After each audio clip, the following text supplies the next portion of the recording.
Hey there, YouTube. So we had another ash tree, yet another one. The top came out of this one, and I figured this would be a perfect opportunity to finally cut down the very first tree with the professional 62cc TIMBERPRO saw. I've got all the safety gear, the saw, a couple of wedges, a hatchet, a maul, extra gas and oil, and of course the camera tripod, along with the 582 special and the Jeep trailer with the, I just figured out a new name for this thing, the mini yarder. So this is the ash tree. The majority of it here is laying on the ground, and boy, I'll tell you, this tree's bigger than I thought it was. But there's this little one beside it. I guess I might as well take that one down too. And there's a reason there's a cut here. This tree has vines growing on it, and I tried to prolong the life of the tree just by cutting the vines. Oh boy, that was probably a couple years ago. So we're gonna probably take down both of these and probably clean up the rest of this. So, you know, cut the ends off and stuff. Fortunately, the majority of the branches, there's not too terribly much in the yard here, but the majority of them are in the weeds, so I am very happy about that, because cleaning up these ash tree branches, they are not fun. They shatter like glass, and they're a huge pain. The whole area where the tree fell needs to be raked if it's in a lawn or something. So without further ado, let's get the TIMBERPRO warming up. Now this saw has not been ran in, oh boy, a while now. I've been so busy doing all sorts of other things that I haven't really had time to cut trees like I want to, but I had a Saturday, wasn't doing anything today, and I figured let's go cut this tree down. We've lost, oh, I don't know, 30 or 40 ash trees, and it's making for a lot of trees that need to be cut down. There's another one on this property over here, and it's oh, it's probably 2 feet in diameter, something like that. It is just huge. Kind of a shame that the ash trees are dying, but hey, what can I do about it? I mean, we could treat them, but it's just not. It'd be pretty expensive, I'd imagine, to treat all those trees. So I'm gonna finish getting the saw gassed up here, and we'll do a cold start. It's about 34 degrees right now, and that's Fahrenheit, not Celsius. So like I said, this saw has not ran in, oh, probably since the last video that I made of it running. And so we'll turn the switch to on. Hopefully I'm getting this in frame. And we'll prime the primer bulb. I don't know. 1, 2, 3, 4, 5. It's pretty cold today. Pull the choke out. Make sure the chain brake is off. And then push the decompression valve in. And actually it's pressed in already. And actually I'm going to go put some of my safety gear on first.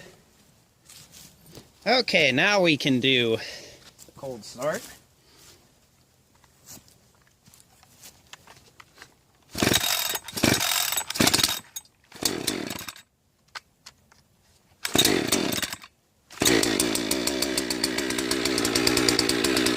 Not too bad.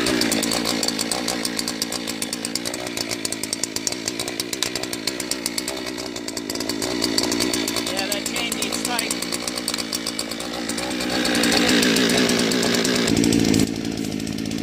So I made a few mistakes cutting this tree. You'll see this one here right now. The footing here is not the greatest in this spot. There's actually an old foundation that is of a house that was here, and I actually fell in the corner of it while cleaning this tree up. But you can see the saw is not on a level plane, and I don't really know how I didn't catch this. I did it on both sides of the tree. You know, this notch cut and also on the back cut. So next time I'm going to have to make sure that I'm more level, and actually the back cut should be, I don't know, an inch or two above the bottom of the notch. I'm glad I did cut these vines here. They end up killing the trees, and I tried my best to prolong the life of these trees, and it sort of worked, except for these ash ones, because, well, obviously the emerald ash borer is what is killing them. For all the other trees, seem to be doing pretty good. I found a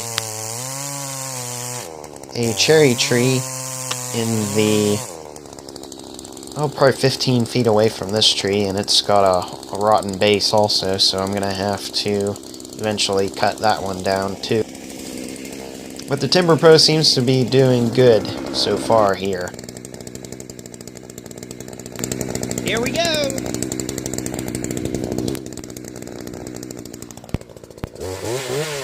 So I'm finally here. I'm going to cut this tree down, just clearing out some brush in my path. There's a whole bunch of the multiflora rose bushes in here, and I tell you, those things are such a pain to deal with. They always snag on you, and you get caught on your clothing and cause holes in your jeans and all sorts of stuff. Which, actually, wearing these chaps, the multiflora rose bushes, they don't seem to bother the chaps as much. But the TIMBERPRO is having some problems here.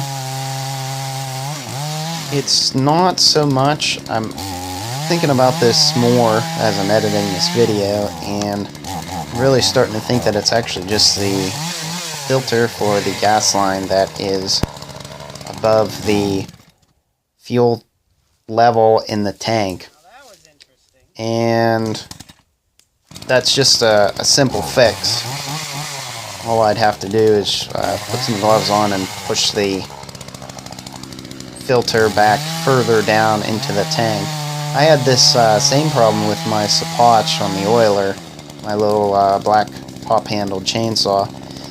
Couldn't figure out why the heck this thing wasn't oiling the bar, and, well, as it turns out, the filter was above the level of oil in the tank, so all I had to do is just push it back down, and it worked fine and oiled the bar fine. So my guess for this saw is it's doing the same thing, because it only does it on when the saw is on its side. It doesn't do it all the time. If it did it all the time, it would be the tank vent, because it wouldn't matter which side it's on. But since it's only doing it when it's on its side, that's my guess that it's the fuel line filter is giving me the problems. Which, actually, that's a very simple fix. This tree, as it turns out, I have a 20-inch bar on this saw, and this tree is actually bigger than 20 inches, which I was kind of surprised at. And I'm actually in the sort of a bad spot to, sort of run if something goes wrong with this tree. The foundation is at my back.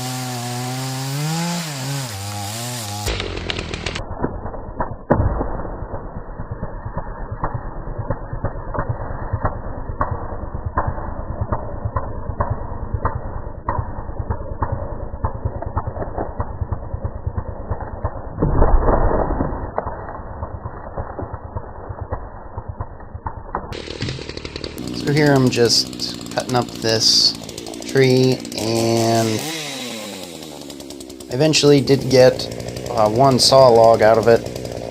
This log or it would be on the right side of the screen, is, I think I measured it's about 7 feet long, and is roughly 21 inches at the base, somewhere around there. And I did get about 1.5 trailer loads of wood just from this tree and that smaller one with all the pieces of firewood I've cut up in the background there.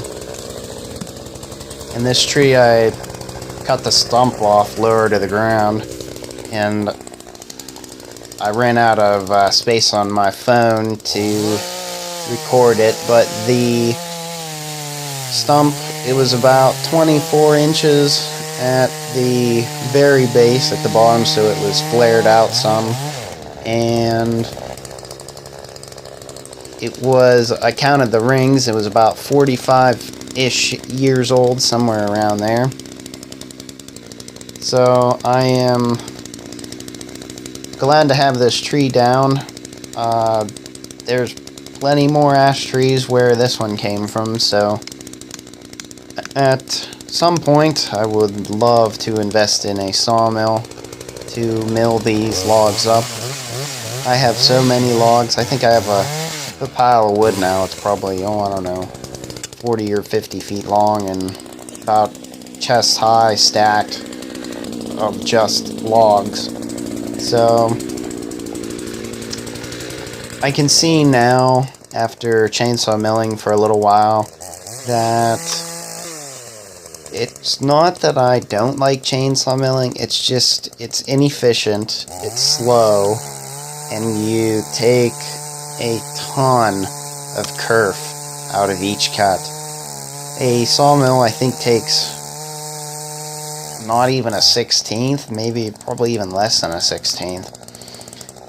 And a chainsaw takes, I don't know, 3/16, maybe a little more, maybe even 1/4 inch per cut. So every, what is that, every 4 boards I would have, 3 boards, 4, 5 boards, I would have gotten another board if I would have milled it with a sawmill versus a chainsaw mill. So each cut takes less time with a sawmill, you take out less kerf, which is less fuel burn, less bar and chain oil, less gas. So, I mean, I think it is worthwhile for me at some point to invest in some sort of sawmill. So my stump looks, this is probably a D- if I had to guess, if someone was grading me on the stump. You know, it's amazing, I don't do this stuff every day, and I don't want to say, I guess you could say I'm out of touch a little. I'm not used to using this, or doing this stuff every day. Now, if I was doing this every day, I would be fine. And I'm still running that new TIMBERPRO, which I'm kind of sort of not used to yet. But I'll show you the stump. You can see there, this side's this way and that side's that way. So I need to level, bring the butt end of the saw down on both sides, so I'm tipping the bar, and I need to fix that, and I did not cut the wedge big enough to, I went too far into the tree, and I needed to go back further to make there's some holding wood. There was a little bit right there, and not really much right here, but the saw is making the nice chips. They're really square. And I took this tree down also. That one, I wanted to go into the pine tree, and it kind of got hung up there. So that one's going to be firewood. This one might be a, I'm guessing it will probably be lumber at some point. And just the rest of the smaller pieces will be just firewood. I mean, I could mill that, but it's not really worth it. And that's firewood, this piece here. I could mill this. It's about 10 inches at that end, and pretty much the rest of this stuff's all firewood for me. I might get that other little piece down there. I don't really know. It's nice to clean things up if you can a little bit. So yeah, still kind of made a mess. There's not too many branches, which is good. I've cut down ash trees before where the entire area, and I am not kidding, the entire area was covered in little pieces of branch, and when these ash trees fall, they just shatter like glass. So, well, I guess I'll continue cutting, and you guys can watch that. But it's amazing how out of touch you get, and how quickly you can get out of touch when cutting trees and stuff. Now, I'm sure you saw in that previous clip, the TIMBERPRO was stalling out on the stump here, and my guess is either it is it could be that tank vent like the other one. So I don't know if the tank vent is the problem. The stall was definitely stalling out, so I'm not real sure exactly what it is right now. Or it could be the filter for the gas line is somehow poking up above the gas, because it only does that when it's on its side. So I'll have to do a little bit of investigating for that. So, well, let's get back to cutting here. I'm just going to be limbing this stuff up, and then I will probably generally like to cut this into roughly 6 foot lengths, because it fits in the Jeep trailer pretty good. And I could do an 8 foot, but I don't even think this might be pushing 8 feet here. I don't know.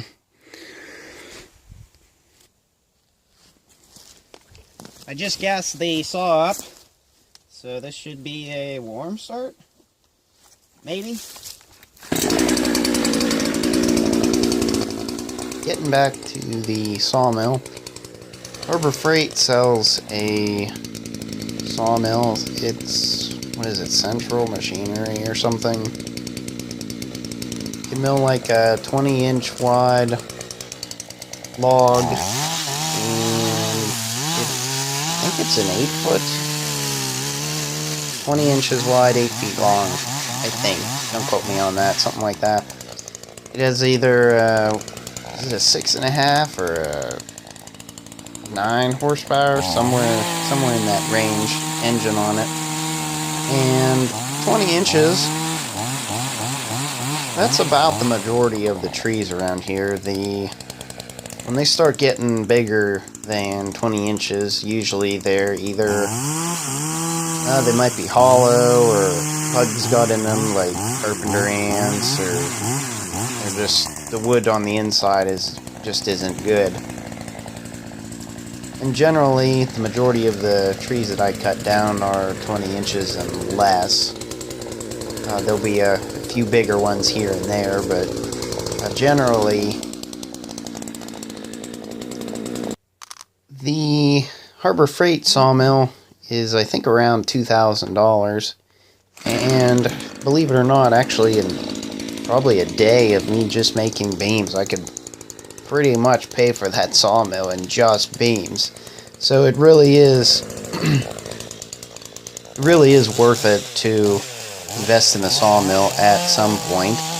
Now we finally have a farm tractor, or a few farm tractors, that can pull a decent amount of weight behind them, such as like the 8N. I don't really know how much that can pull, but I know it can pull way more than my Cub Cadet. And we have the trailer. It'd be nice to be able to get a logging arch, so you can move logs that way, but I'm not thinking maybe it's better to just use the Jeep trailer. It's something we already have, and I don't have to get something else. And the Jeep trailer has a winch on it with the mini yarder that we can use to load and unload logs. The only problem is the 8N is difficult to back up with that trailer. So, I don't know, I'm going to have to figure out something, but I'm kind of leaning towards the Harbor Freight Sawmill. There's another Canadian company, I forget their name, but they have, for like, I don't know, was it $200 or $300 more, you can mill, was it a 22-inch? Yeah, I think it was either 22 or 24-inch wide log and 10 feet long. So I'm wondering if maybe that would be a better option. It was like, was it 22 or 2400? Probably like 22, somewhere around there, but I'm kind of just thinking of my options, what I could get, and I'm definitely leaning towards a sawmill over chainsaw milling, though. Ooh, that was lucky.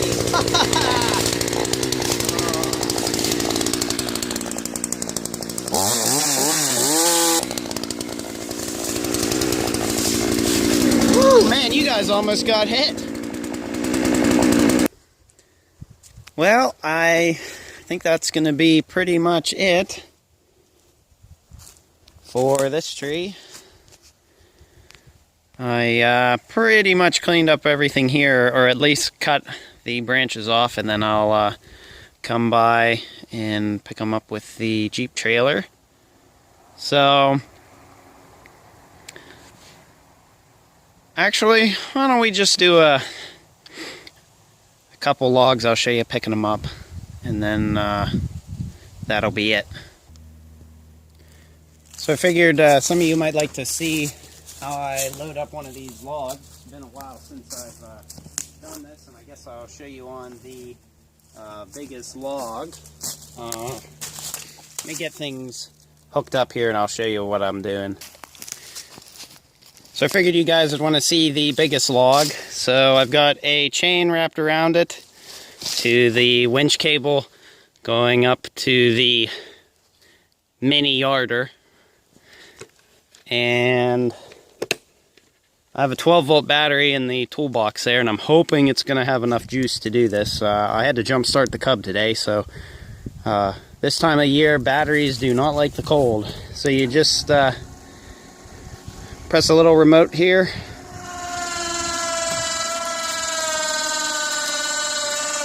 And sometimes it'll just pick up the edge of the trailer, and then sometimes you by hand you have to give the log a little push here. So I just slid the log over so we're not pulling so hard, and it's still gonna do it. See, sometimes I just have to come over here and give this thing a little kick. And it'll eventually.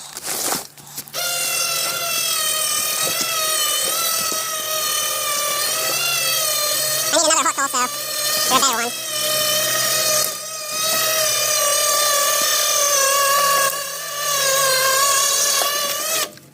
And once you pick her up,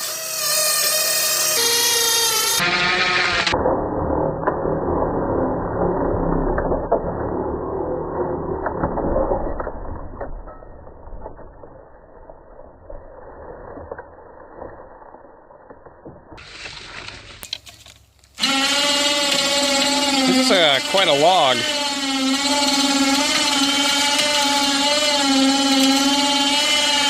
But she's lifting it.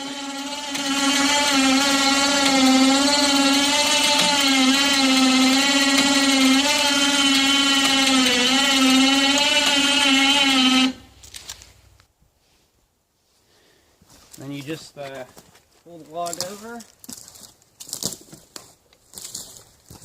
You got her in, and then just lower it down to the ground, or to the trailer.